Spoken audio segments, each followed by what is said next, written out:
I'm gonna get back when I feel when I feel when I feel when I feel when I feel get back when I feel like. Abijit Khan, wonderful to have you here. What are some of your first memories in cricket? Well, it's my privilege to meet you, Daniel, and I think, as you see, where I come from India, and especially Bombay, where cricket is a religion for us. It's a way of life. Maybe when I was as young as 7 or 8 years, I started my cricket at what we call as the street cricket or the gully cricket in Bombay city, with the softball to begin with, and then slowly move into the Maidans in Bombay city. Uh, it it has been a journey, long journey, but I'm privileged to come from Bombay, which was in those days the home of cricket in India. And did you first start playing with the club or with your school? I started off with the school cricket to begin with, and then, in fact, it is way back around more than 44 decades back. I started my own club.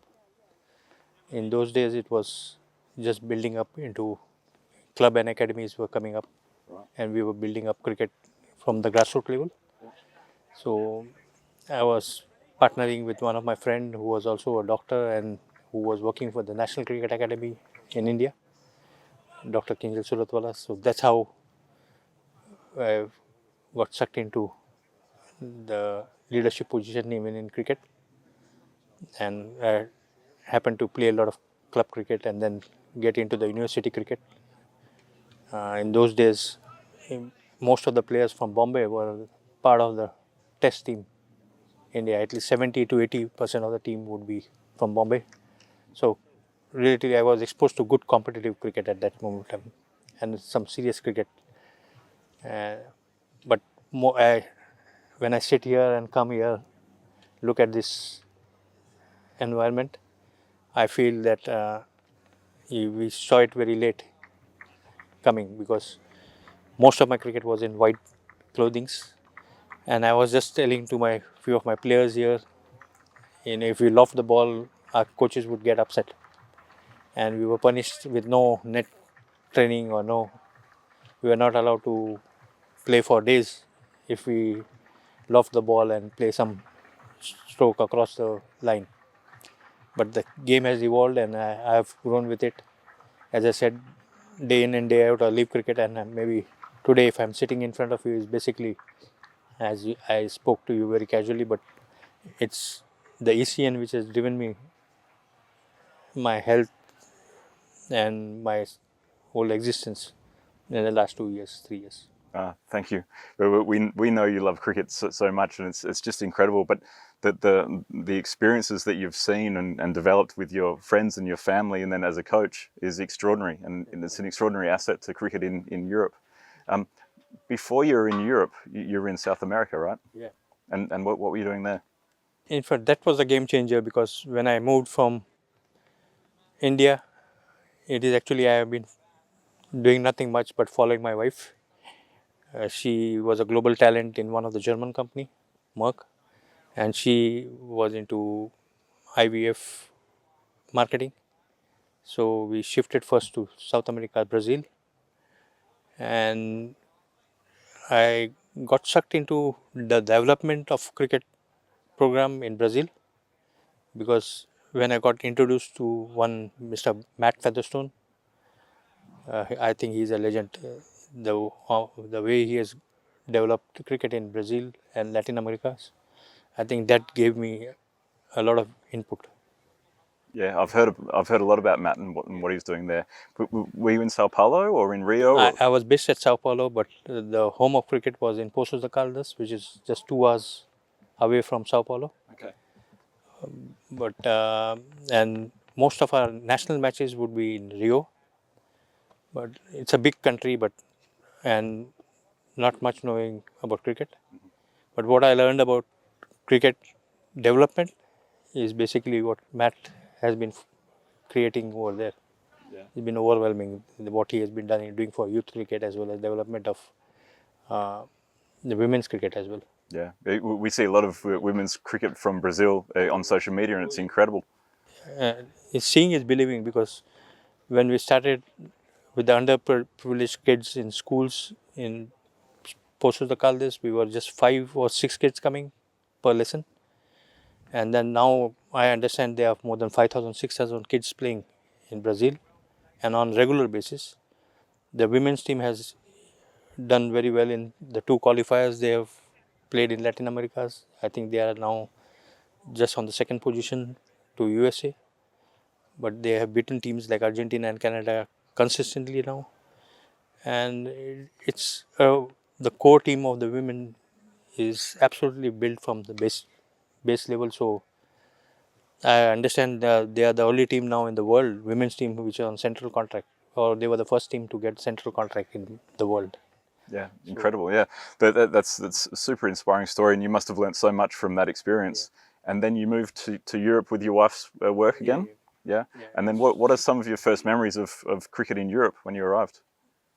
Oh, I think that's what I feel.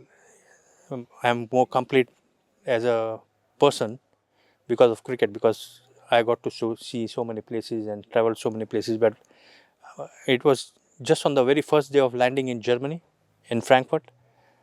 There was one of my friend who is chairman in one of the teams, the Frankfurt Cricket Club there in Frankfurt, Salim Khan. I think I landed around 1 p.m.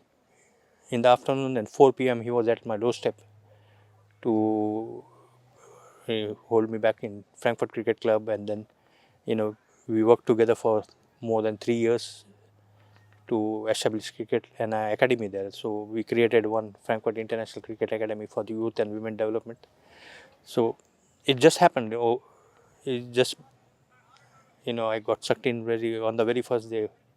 And European cricket at that time was getting 14, and I then have the privilege to work for the German Cricket Academy. I think initiated by you as well in those days. Yeah, when you were playing, and I took up the initial responsibility to look into the operations, and that again gave me a lot of opportunity to look into development stage of cricket. Yeah, I remember there were hundreds of children playing thanks to your initiatives there, and then you were coaching in the Netherlands after that. Yeah, I was coaching in club crickets there in Bloemendaal, one of the good clubs in playing in the 2nd division there in Netherlands. And again, they saw me training a team on the ground, and then they said there's an opportunity to go to Belgium, and that's when we agreed on associating ourselves with the Belgium Cricket Federation. So till then I was looking into the under-19 team for Germany. And then it's been an incredible shift in cricket and the way of attacking, and a batting innings. As soon as you moved to Belgium and started coaching that team 2 years ago here, we saw the most incredible batting performances ever. We were calling it Belgian ball, And then we heard the rumor, and you can confirm if it was true, but your team's objective was to hit a 6 every 2 balls. Yeah. Is that true? In fact, it was the best possible strategy which I could adapt, because my coaching principles have been always to work on the strength first and try to get the confidence in the players so that they can evolve as a better cricketer. And the only way I could see is to build this team from a negative position to a positive position, because when I took up the responsibility, it was, when I say negative, it was the time when Corona and COVID-19 was the issue there, and few of my players had a lot of differences with the federation at that time. So my first assignment was T10, which was again a blessing in disguise, and the only strategy which I could see at that way to take the team forward was to play a different kind of cricket altogether and maybe express and explode, is what I always say. It was just incredible. You were hitting 140, 50, 60, 170, 180 in these matches where other teams just weren't even thinking about scoring that heavily and hitting the ball that well. And you seem to don't mind losing wickets. You just want to score and continue scoring fast. Yeah, right?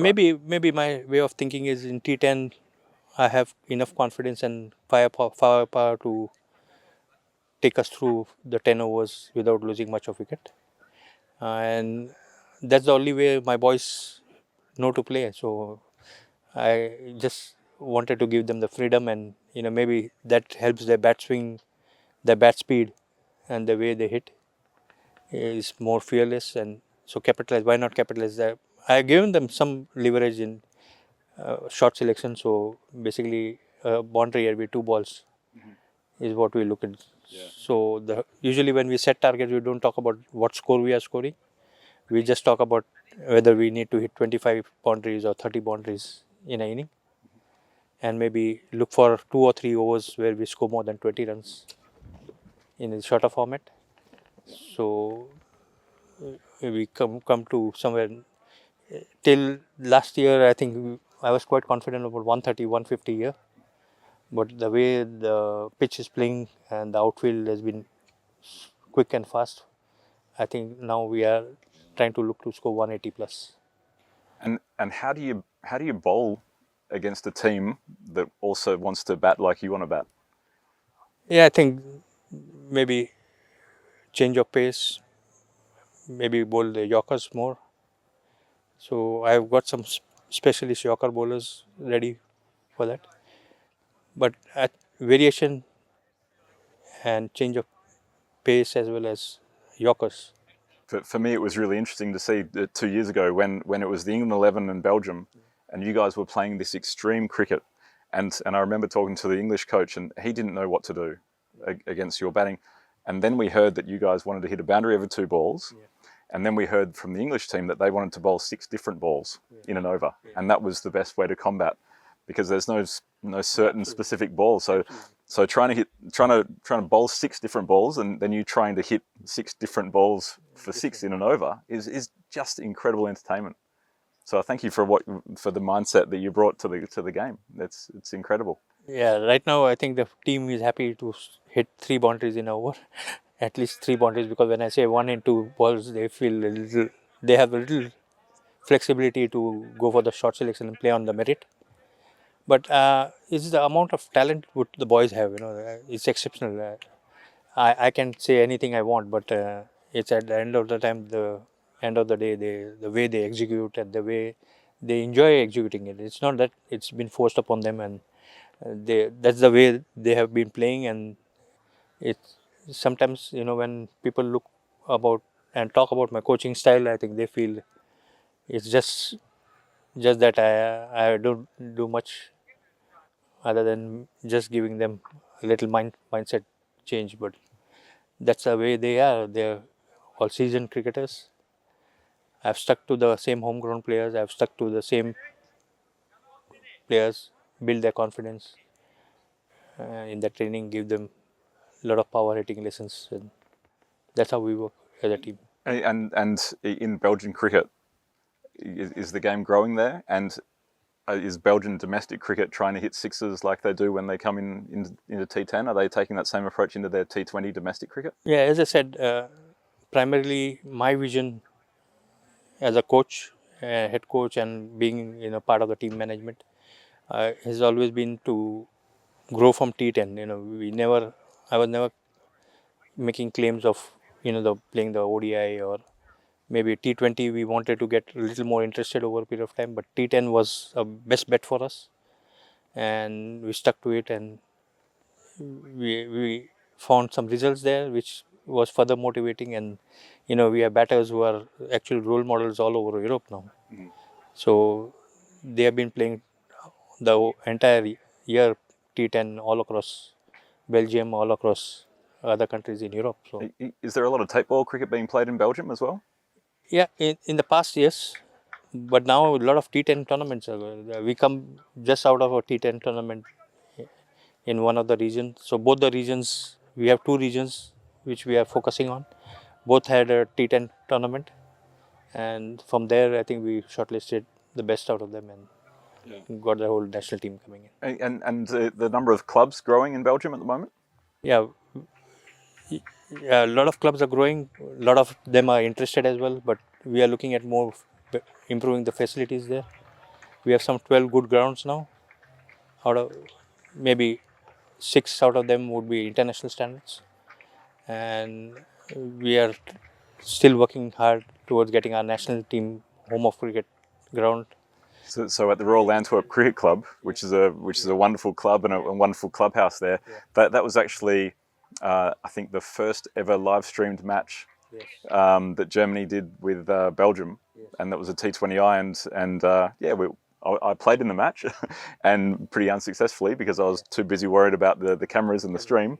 But we actually did a stream there, which is part of the history and the culture of where we started on it. I knew, and you can just see the mindset and the love and passion for the game in Belgium is so strong, but the talent and skills are very unique, very, very unique, because they can watch the ball so hard. They play their cricket a different way.